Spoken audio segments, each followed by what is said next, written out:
The following tutorial explains using the Primescan 2 scanning software in DS Core and guides through the process of taking a scan. Let's begin. First, navigate to your patient's media library. Look for the Primescan 2 button in the top right corner and click on it. Next, you'll need to choose between a status scan and a treatment scan. It's important to understand the difference between these two options. Status scan. Select this option when you need to take an intraoral impression as part of your checkup routine. This helps maintain a consistent and comprehensive digital record of your patient's oral health over time. Choosing this option takes you straight to the scanning phase with no additional input needed. Treatment scan. Select this option if you're taking an intraoral scan for a treatment, such as a restoration or Sure Smile aligner. This will open a treatment for the patient and ask you to provide further details.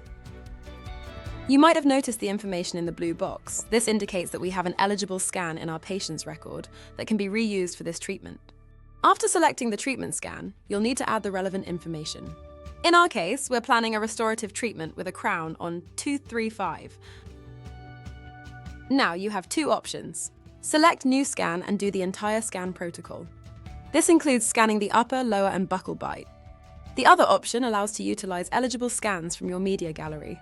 If a status scan exists and is less than 2 weeks old, you can use it again and only rescan the treatment area.